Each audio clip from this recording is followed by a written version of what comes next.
Well, yes, thank you all for joining us today. So excited. If you all have any questions that come to you, anything you're curious about, please, throughout this, put it in the chat. And we will, if we don't have a chance to get to it during the webinar, we will follow up with an email. So any questions you may have, please put them in the chat. So I'll just go ahead and get us kicked off. I'm Angelica Brooks. I am one of our two full-time employees with WIMOs. Our Director of Communications, Marketing, and Events. And I am also really excited to be here and champion our mentoring program, which we founded back in 2023.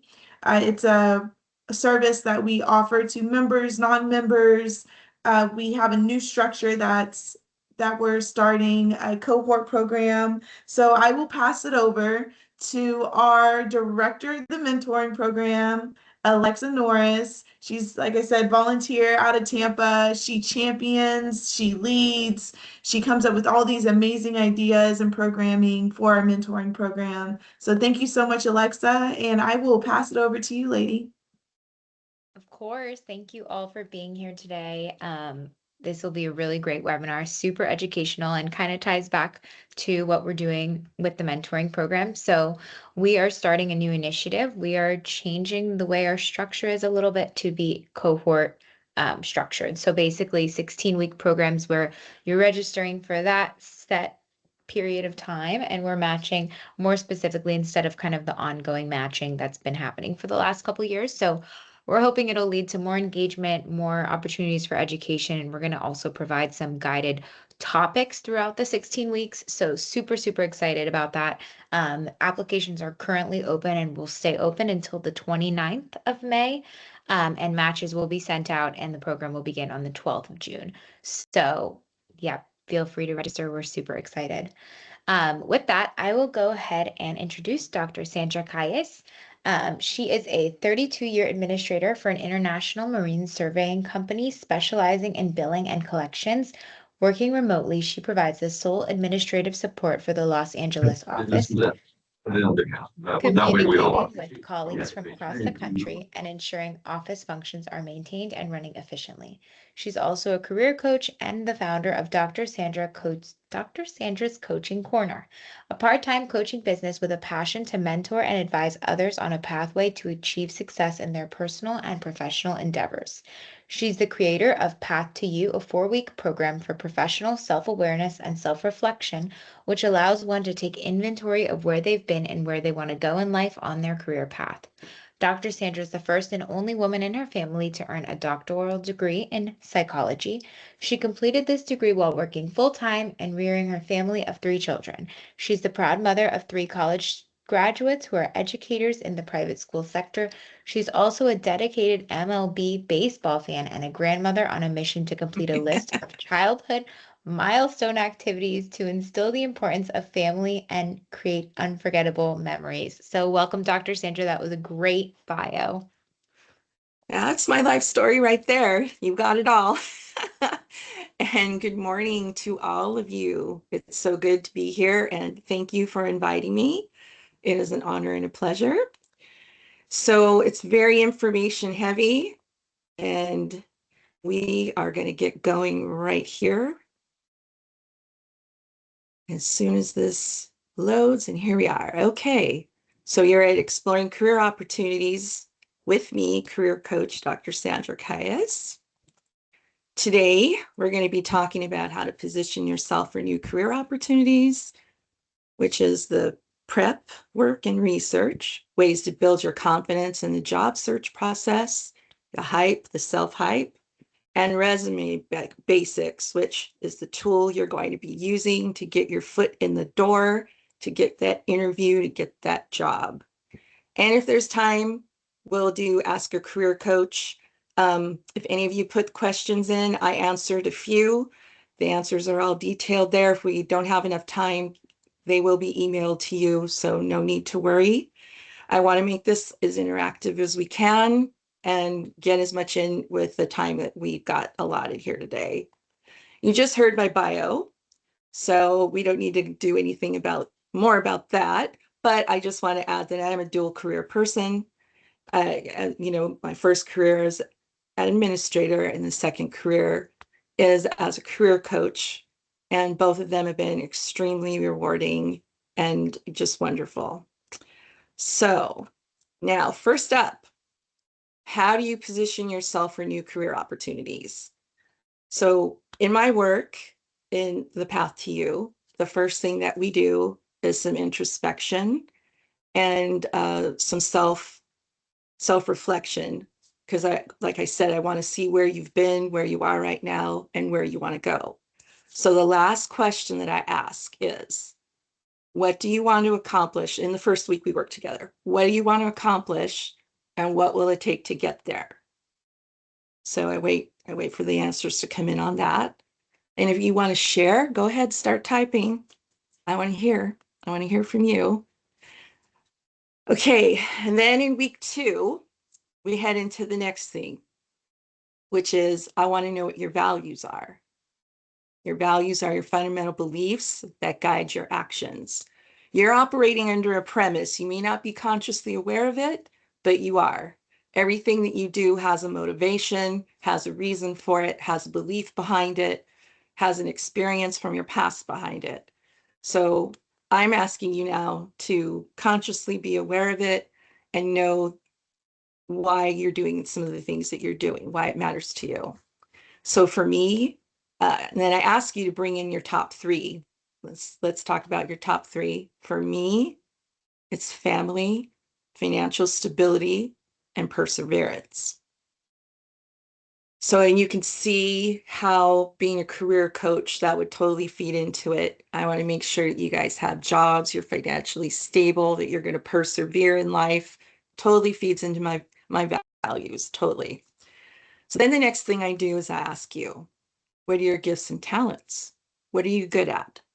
And I do mean everything that you know how to do well. Writing, poetry, singing, dancing, cooking, everything in your professional life. If you know you write code, if you are an AI expert, if you're an engineer, whatever that is, whatever your technical skills are, all of it. Are you an influencer? Are you great at social media? Little secret about me, I happen to be like a very excellent post commenter. So that's just me. But anyway, I want to know, what are your gifts? What are your talents? What are you good at? Every single thing. Okay, then after that, I ask you, does your work, your interests, and the way you spend the bulk of your time align with your values and talents? So if the answer is no, you probably need to make some changes. If it's yes, ooh, you're on your way. Excellent, excellent. All right, so why is it important to know your values? So the top answer for me is it ensures that your professional actions align with your personal principles. And we, strive to move in the world according to our principles and beliefs. Also, it acts as an internal compass. So if you're on the wrong path, you can right yourself. It helps you in decision making, helping you identify roles that offer purpose, because that's really the main goal in a career that you're looking for. Is it purposeful? Is it meaningful in my life? Will it help others? Will it be important in my family, in my culture, if that's a consideration for you? So also, that authentic engagement, really meaningful, sustained motivation. You're going to care about it longer because it really matters. Improve your well-being, hopefully prevent burnout. Burnout can still happen, but anyway, it helps you achieve a long-term career fulfillment. So I don't know, how are you guys doing? Were you aware of your values? Were they a motivation behind what you do? Let me know.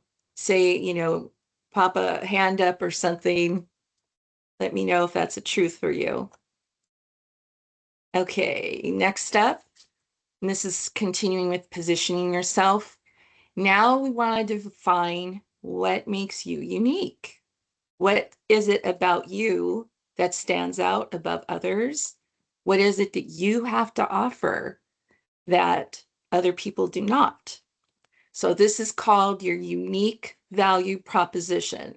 And as we're going through this, I want you guys to start thinking about it. And please feel free to type it. I want to read some of yours.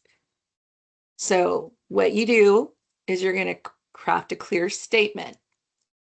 Use the formula, I help the target audience achieve desired outcome by whatever the unique approach is.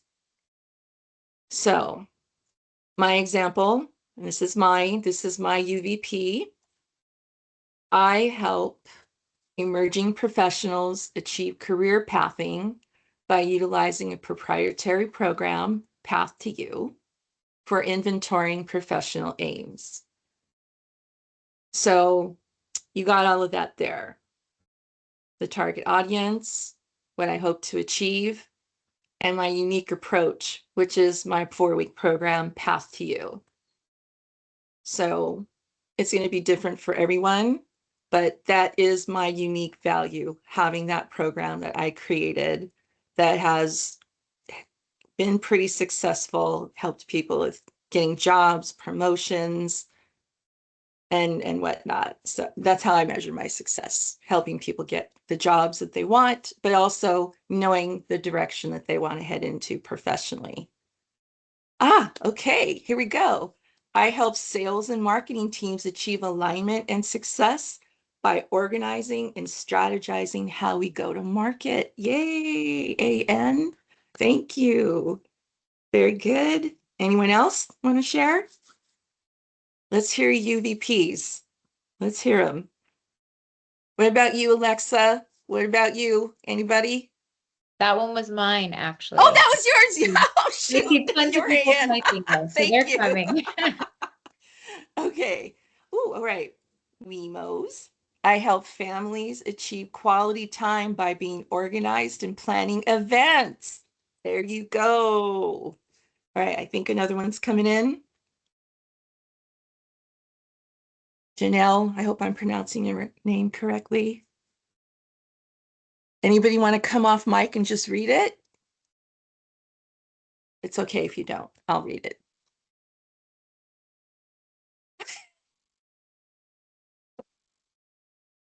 All right, let's see. I help operations and accounting achieve communication skills by problem solving. Excellent, excellent. Problem solving is an excellent skill right now that's much in demand. Very good. All right. All right, so know your UVP. Very important as you're positioning yourself. Let's see, how do I get this slide? Oh, here we go. Here we go. Okay, positioning yourself some more.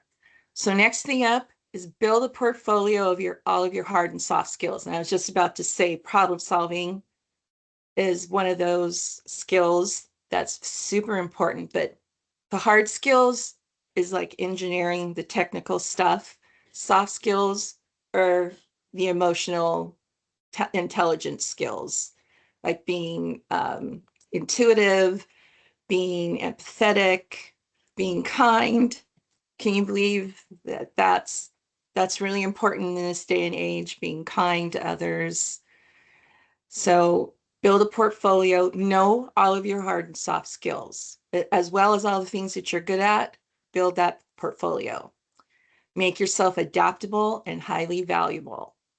Okay, and then as part of this, marketing and research, actively manage your LinkedIn persona. Make sure it's loaded with all kinds of keywords that are to your industry. Nice professional photos. Make sure you post things about your industry all the time. And then follow the rule. Don't post anything that you would not want your mom, your significant other, or your children to see. If you can't give that post to them, don't put that out in the world either. So follow those rules. All right, so optimize the profile with industry keywords and professional imagery. Make yourself searchable. for passive opportunities, and that's, the algorithm of LinkedIn. It will, if you have those keywords in there, you know how they send you emails that show you jobs that are available.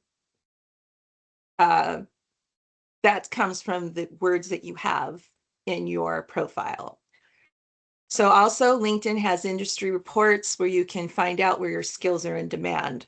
So read those and stay informed that way. Okay, so now research. This is where we go with research. Analyze job boards for trends. Watch job postings to detect shifts in industry demands and necessary skills. So how do we do this? You perform a keyword audit. So go into any job board you want, pick 5 to 10 positions that you want to apply for, and they suggest that you go a couple steps above where you are right now, because of course, why not? And you want to raise as well. So that's one way to get a raise, by going for jobs that pay more. So what you do is you do, what is it called? The keyword audit. You put it in a word cloud, and you put, for requirements, 5 or 10 postings, and then you do a separate one for responsibilities. And then you see how it turns out. The largest words in the skills the market is currently buying. If a specific software like Tableau or methodology like Agile appears repeatedly and it isn't on your resume, that is your next learning goal.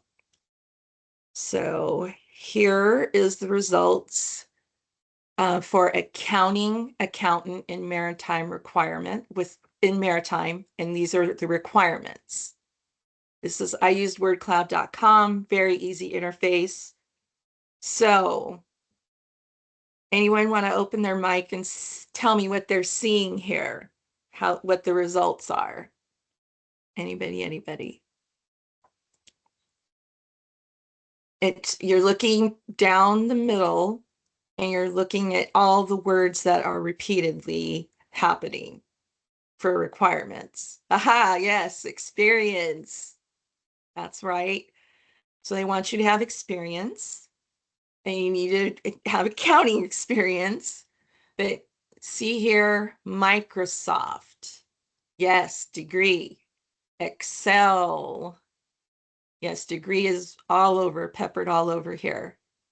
Okay, so that's it for requirements, experience, Microsoft, Excel, degree. So those are like the top 4 things. So you know that that's what's going on in the accounting industry there. Okay. Then I did responsibilities. So what do you guys see here? Again, there's some commonality, but a few more things pop up. Look towards the center. So data analysis, payment processing, reviewing, support. So that's the bulk of what you're going to be doing in terms of responsibilities. So if you know how to do all of these things, you're in good shape. If you're shaky, then you know what you need to build up on, the skills that you need to work on. So you can do this for any job that you're interested in. Really, it takes seconds. It takes longer to put all of the data in the word cloud, but once it's done, here are your results, and it's pretty interesting. It's pretty straightforward. Okay, so more positioning. Spot legacy versus emerging skills. So what you do is you compare postings from big companies versus like startups, and you see what they're currently into. So if the legacy firms are asking for Excel, but the startups are asking for Python or AI integration, the industry is shifting. Respond accordingly. Get your skills up with that. So yeah, don't wait for your current boss to tell you to upskill. Use this data to justify a certification or to ask for training and get in there. Stay ahead of the curve. All right. Are you all doing that? Raise your hand. Ah, okay. All right. The next thing you can do in your research is track the soft skill language, cultural soft skill language. So pay attention to the adjectives that are used to describe the ideal candidate. Trend. If the industry is moving from asking for efficiency-driven leaders to empathic or change agile leaders, is that what's going on? Just notice what's in the descriptions for the ideal candidate, okay? And then if you notice a change, update your LinkedIn About section and your UVP wording if necessary, and to mirror the modern language. This signals to recruiters that you understand the current climate. You've got to be in the know. Be in the know. All right. Next part of the research, high growth sectors. Look at which industries are hiring for your specific function, marketing, HR, finance. You may be in retail, but notice a surge of your specific role in clean energy or fintech. So, I mean, I know this is maritime, but you can also see what the trend is there. So on, the maritime specific job boards. So let's see, this reveals transferability. It allows you to pivot your expertise into a more lucrative or stable industry before your current one plateaus. So again, it's staying above, staying in the know, knowing when to pivot. Okay. How to track shifts in the industry. Follow thought leaders. They're on X, they're on LinkedIn. Follow CTOs, chief technology officers of top companies. See what they're writing about. Monitor job postings. Look at senior roles in your field once a month. Note which new tools or methodologies are appearing in the requirements. Pay attention to that for sure. Industry reports. Read annual states of the industry with firms like Gartner, Forrester, and Deloitte. See what's happening. Subscribing niche newsletters. There's a list of a few. Morning Brew is one of them, and it's just 5 minutes of your day, also to keep you in the know of what's happening. And then earning calls. For public companies, listen to or read transcripts of quarterly earnings. They often reveal where the company is investing money and also where they're hiring. Gosh, it's such good advice. I wish I had known this. I really learned a lot putting this together for you too. All right, so this is the Morning Brew newsletter. Become smarter in just 5 minutes. And just, I wanted you to see what it looks like just to see what the top headline is. It's about AI surprising no one at all. So that's the latest darling in technology. So there it is. And if you subscribe to this, you can read the top stories and know what the trends are on a daily basis. So, right, positioning yourself, how to tailor your skill set after an industry shifts. So once you identify a shift, a move from data analysis to AI-driven insights, as an example, update your learning path immediately. Then they suggest following the 70-20-10 rule. Morning Brew Link. There you go. All right. Spend 70% of your time on current tasks, 20% on adjacent skills, and 10% on speculative skills, like brand new tech. So that's the suggestion there. And then micro credentialing. Don't wait for a degree. Use Coursera or Udemy or a specialized boot camp to gain proof of knowledge quickly. And then also build a sandbox. Create a personal project using the new tool, demonstrating that you know how to use it, you know how to use this new technology, and it's more powerful than a certificate. Experience trumps degrees sometimes, so, or certificates. Okay. So soft skill layering. As AI and automation grow, double down on human-centric skills like complex problem solving, empathy, and strategic ethics. That's going to become very important because as much as AI is capable of doing, there's still a lot it cannot do. If you're good at that, you'll have the edge on the market there. Okay. So one last thing here, I think when we move on to resumes, maybe, we'll see. How to tailor your resume to industry shifts. Your resume should look like it was written for the future of the role, not just a record of your past. So mirror the wording exactly. If the industry has shifted from project management to project agility, update your terminology to match the current job descriptions. And this is going to follow you with when we talk about resume basics for ATS, the automatic tracking system. And it pretty much needs to be in everything that you're putting forward, from your social media to your resume, and even as you're preparing for interviews. So make sure you know the current lexicon. Okay. Highlight adaptability. Include a core competency section that features at least 2 emerging technologies or methodologies. Quantify your impact. Instead of just saying, I used Excel, say, I automated data workflows using the new tool that reduced the manual entry by 40%. Much more impactful when you have numbers and percentages. Okay. Then the forward-leaning summary. Your professional summary should mention where you are going. For example, strategic marketer specializing in AI-driven consumer analytics and privacy-first data sets. So even their examples are about AI. All right. So just adopt a job candidate mindset.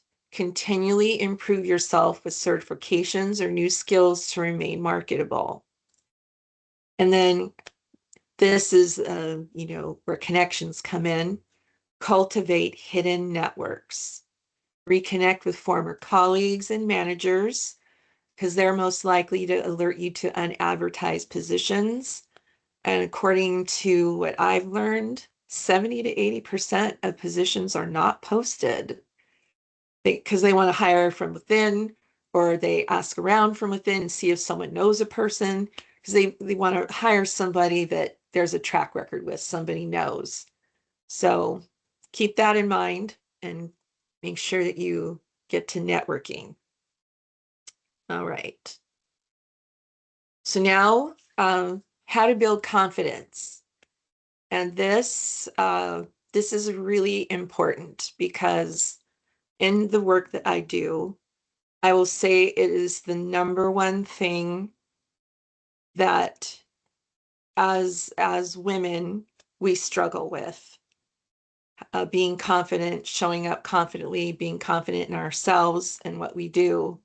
And it is not, it doesn't matter how old you are or how successful you are, because I have worked with women from all different levels of from right out of college to they're already executives in a C-suite, and they struggle with it as well. So it's very relatable. We've all had moments of self-doubt and not believing in ourselves, but the way out of all of that is through preparation. So if whatever you're doing, if you're just trying to get a promotion, not just, if you're going after a promotion, if you want a raise, if you're looking for a new career altogether, if you want a new job in the same industry you're already in, whatever it is that you're doing, just set small, manageable goals every day and celebrate every win. Like every time you apply for a job, every time you make a change to your resume, whatever it is, celebrate it because you're putting in work, okay? So the next thing, establish a structured routine. So whatever that is, do it every day, same time, or just have a schedule for it, put it in your calendar and do it routinely. So dedicate yourself to applying, to networking, and, take breaks when you need to so that you don't, get overwhelmed. So this helps you to provide a sense of control over a seemingly chaotic process, because we all know that when you're looking for a job, especially if you don't have one, it's more stressful. But if you do, you're already doing a job and trying to go after another one. That's a lot of work as well, because looking for a job is like a full-time job. So another thing to get your confidence up is practice your interviewing answers. I have a list of interview questions that are pretty standard. So if you want, I can send those to you. Just email me and I'm happy to send it to you. So the STAR method, which is situation, task, action, result. That's the way to practice your answers. Look in a mirror, do it in a video. I'm also happy to do a mock interview with you if you'd like. So just be prepared for common behavioral questions like, what is your weakness? What is your strength? How do you see yourself fitting in with this company? Where do you see yourself in 5 years? The big one that don't overlook is at the end when they ask you, do you have any questions for us? Make sure you ask questions. And there's a list of things that you should say. I could send you that too. So, or at least ask things about the culture of the company. Okay. So then always focus on what you can control. Rejections and delays are normal and often due to factors outside your control, like internal hiring or budget changes. So focus your energy on refining your application, developing your skills, and networking rather than worrying about the outcome. So just keep going. Don't give up. All right. So more confidence. Positive self-talk. Positive self-talk. I am qualified for this position. I am great at what I do. I am a badass. Whatever your self-talk is, just make sure that you hype yourself up every day. I'm going to get this job. I know I'm going to land where I'm supposed to. And we'll talk a little bit about imposter syndrome in a minute. But that's one of the reasons why to affirm, so that you don't get caught up in thinking negatively or thinking you're an imposter. So also maintain your physical and mental well-being. Make sure you're taking really good care of yourself, sleeping 7 to 8 hours, eating nutritious meals, exercising. You should do that no matter what.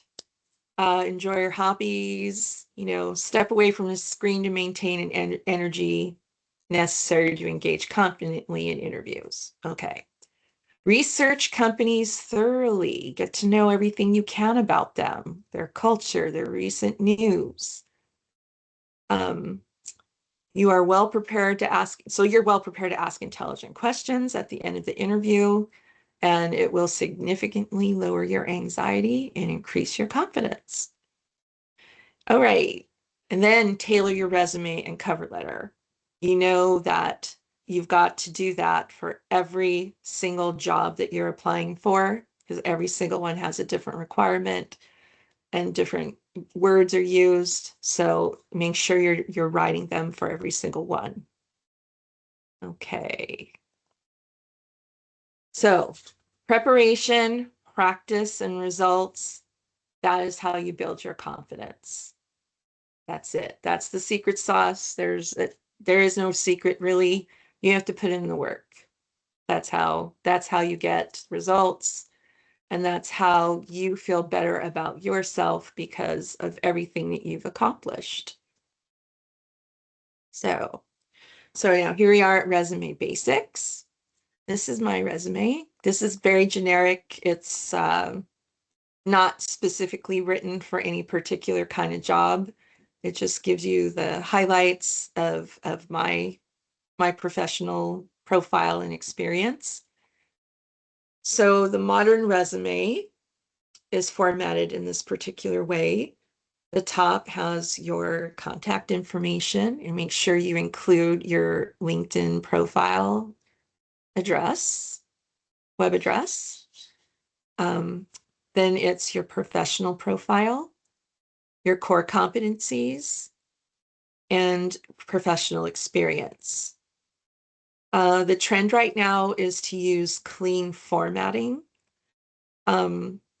which is just basic and simple like this, not using a lot of different things, like decorative elements or anything. Ensuring, and the point is to ensure that a recruiter can scan the content in under 7 seconds. And they want to see the top 3 important things: the profile, the competencies, and your most current professional experience. So make sure that they can see that very clearly. In the United States, using photos is not really the norm. I know I see it all over some of the stuff that's out there, like in Canva and even in Word. But the reason not to include your photo is in case there's any kind of bias that might come from ageism or any ism that you can think of. So I don't recommend it. You want them to pick you for your experience and your ability to do the work. It's only relevant like if you're in the entertainment industry and the way that you look is relevant to the job you're going to be doing, but otherwise not necessary. So I have a page too because, well, I've been working for a long time. So okay, so work experience continued. Use reverse chronological order, most recent job first, and then the structure should be the company name, location, job title, and dates, month/year. Okay, and for your content, use 3 to 5 bullet points starting with action verbs. Example: led, optimized, increased. Impact, include quantifiable results again, those percentages of the success you've achieved in that particular thing. And your skills, a concise list of relevant hard and soft skills tailored to the job description. And education, list the degree name, institution, and graduation year. It's optional if it's more than 10 years post-grad. And only put your GPA if it's higher than 3.5. They don't need to know if you're a 2.0 warrior, okay? Leave that out. Leave it out. But again, C's do get degrees, right? So still, yay, you got the degree, but okay. So 3.5 or better. You brag about that if you want. Okay. And now and I had a few questions about ATS, the applicant tracking system, beating the bots. So this is pretty much just going to be reading it to you straightforwardly because it's technical and I want to make sure that you guys have all this information. So understanding applicant tracking systems. An applicant ATS is a software used by 98% of Fortune 500 companies to manage the entire recruitment life cycle. It serves as a digital database that collects, sorts, and ranks job applications to help recruiters find the most qualified candidates quickly, all based on the words that you use in your resume. So that's pretty much the key to beating the bots. So how does the ATS work? It acts as an automated gatekeeper before a human recruiter ever sees your materials. So it does resume parsing. It reads your resume and converts it into a digital profile, extracting data, life skills, education, and work history. Does keyword matching. It scans for specific keywords, skills, job titles, certifications that the employer has preset. So it's going to, if you've got all that, and it's going to go straight to that file, okay? And then there's knockout questions. Do you have a valid driver's license?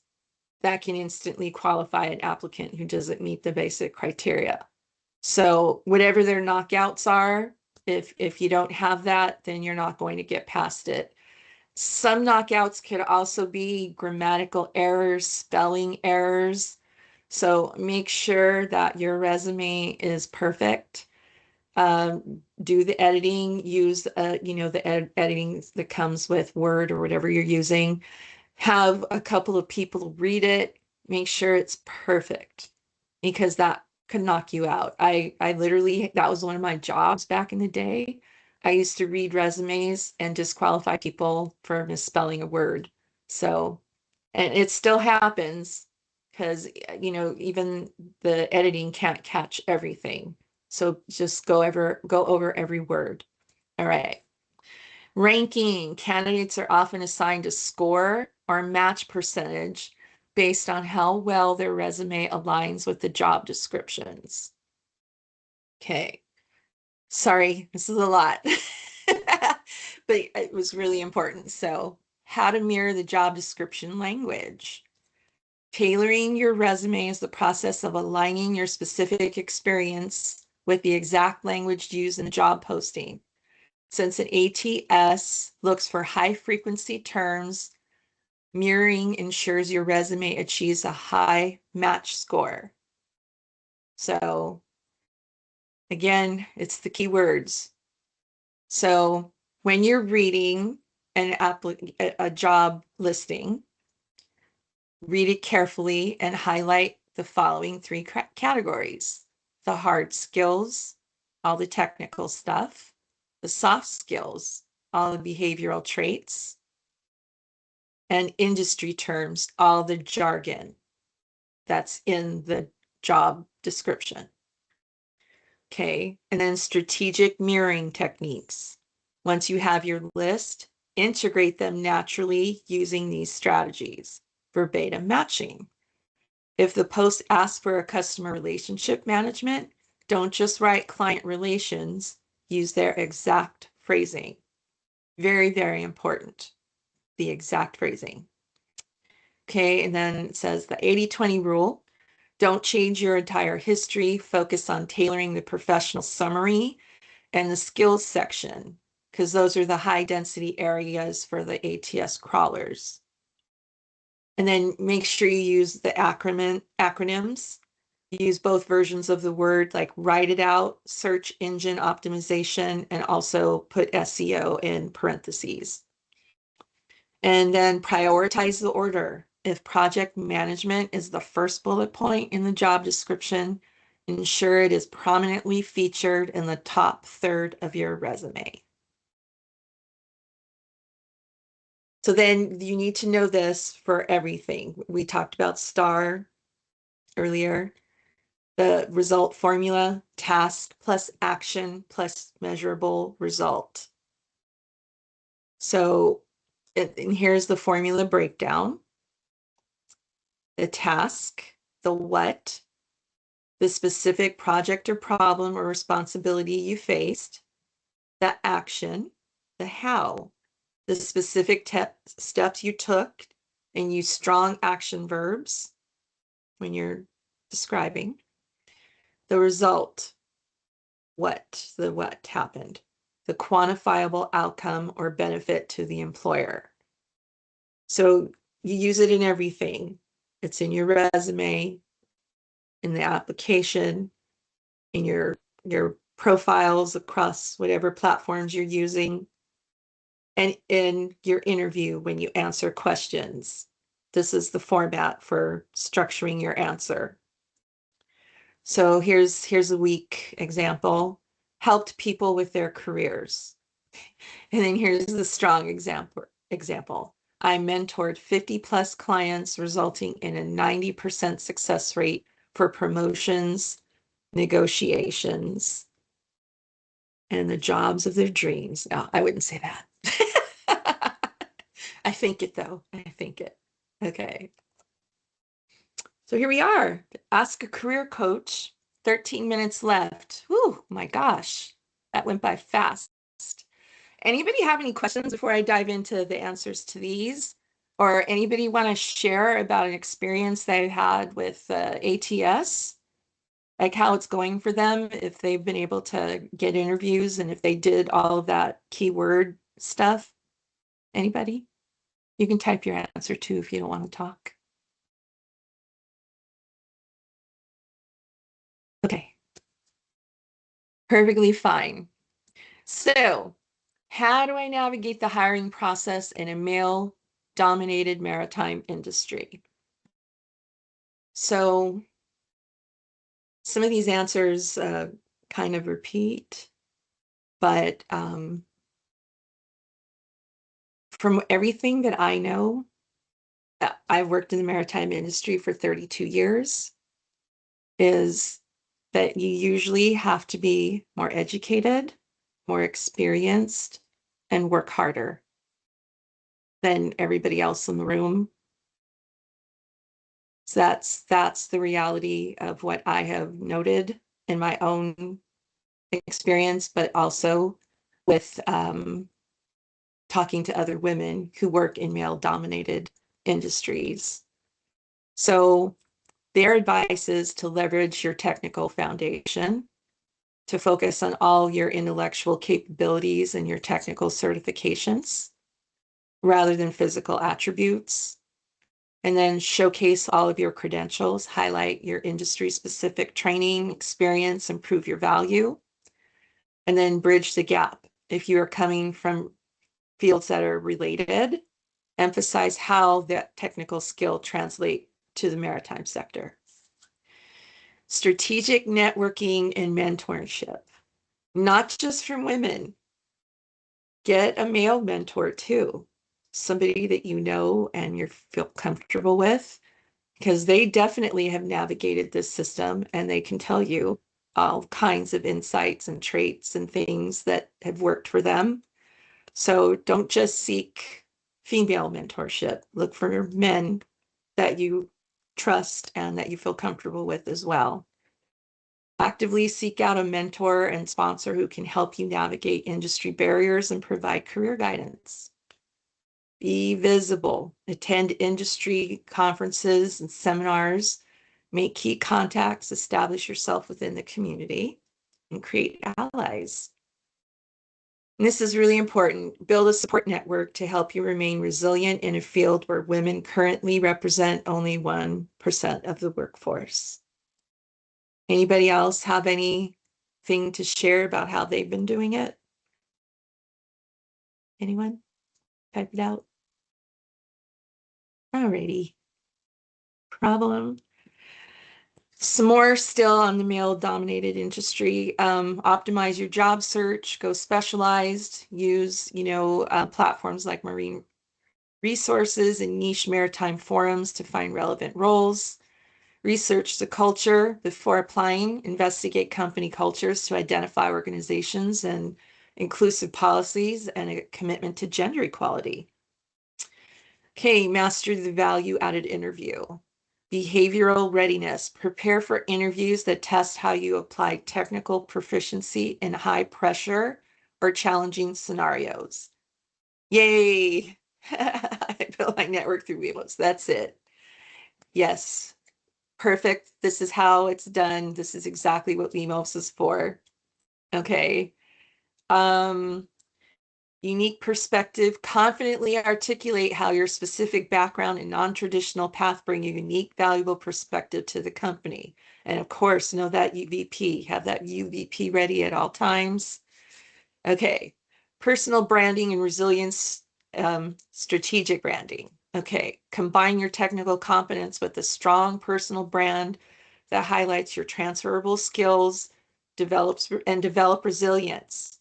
Pair your technical expertise with the mental toughness required to thrive in a traditionally male-dominated environment. So again, work hard, got to be tough, and keep going. no matter what obstacles that you face. For me, I've not had any female camaraderie. I've been the only woman at my job the whole 32 years. So all of my, friendships and stuff have come from outside of work and within my family. So it can be, you know, you're there to do your job and you might have like a superficial interaction with your coworkers, and that might be your reality if there aren't any other women there, and you have to be all right with that.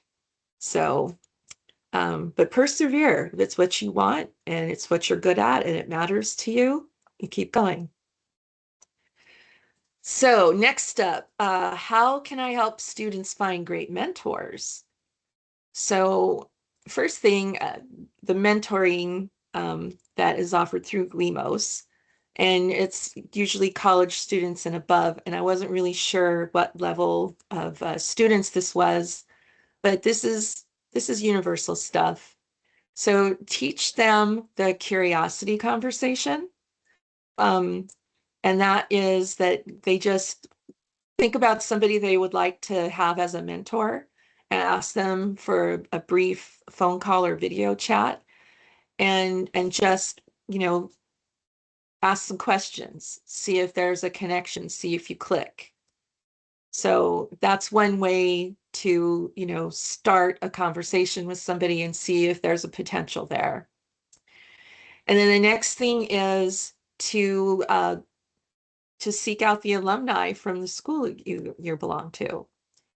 There's a lot of them that are there, and that's an instant connection. You all went to the same school, had some similar experiences, and a lot of times they're there to help out and love to talk to students that are coming in behind them. And LinkedIn has that alumni tool that can help you identify other alumni that graduated from your high school, your college. And you can link up that way. And then help your students define a very specific ask so that the mentor knows what they are seeking, what they want. So it's clear and defined. And then model a follow-up.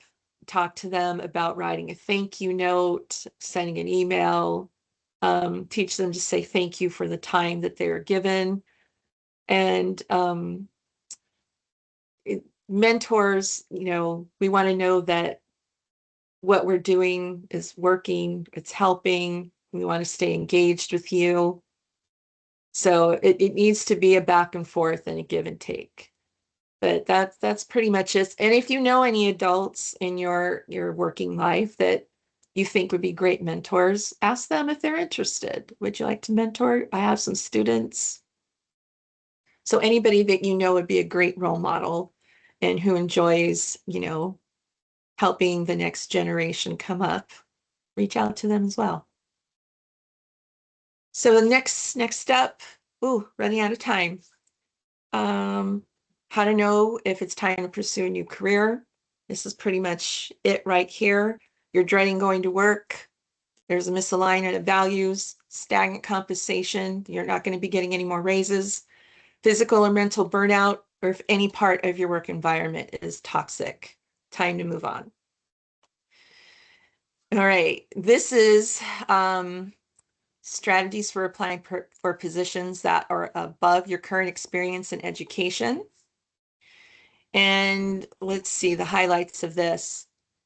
Highlight your transferable skills, tailor your resume to emphasize achievements over seniority, and demonstrate your potential growth in the new role.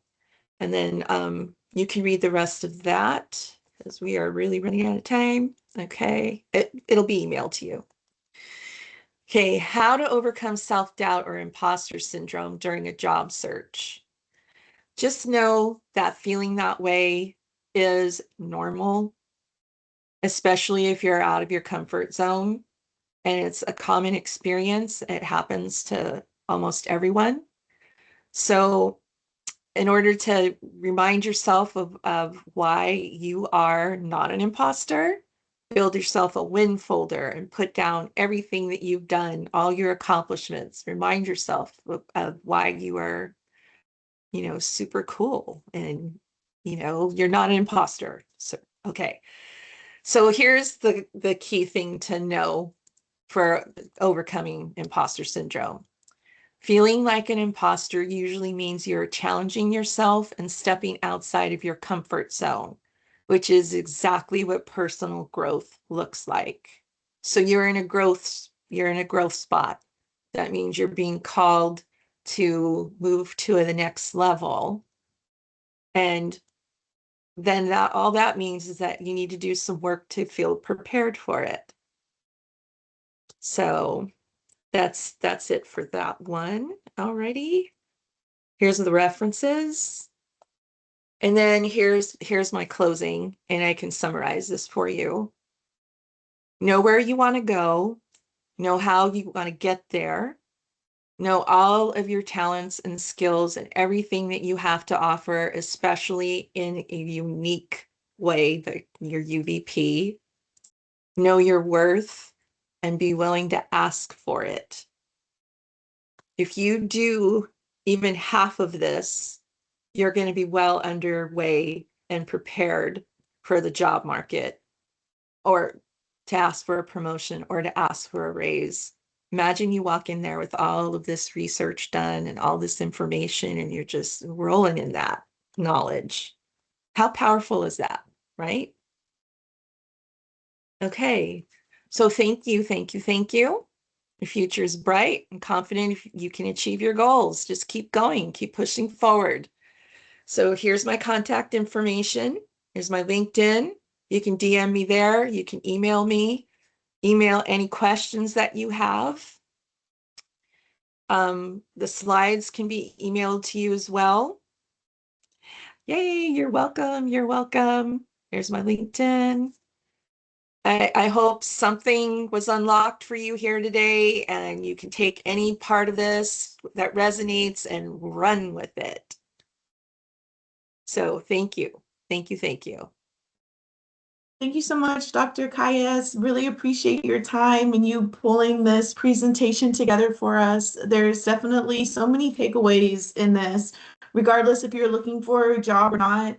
We don't know where people are in their transition, whether they're doing career transitions or just looking for new opportunities. And even if the career transition isn't something that resonated, there were so many other resources within, like even that how to stay educated about what's going on in the industry with Morning Brew and just other ways to consume knowledge. So thank you so much for sharing your time, your expertise with us.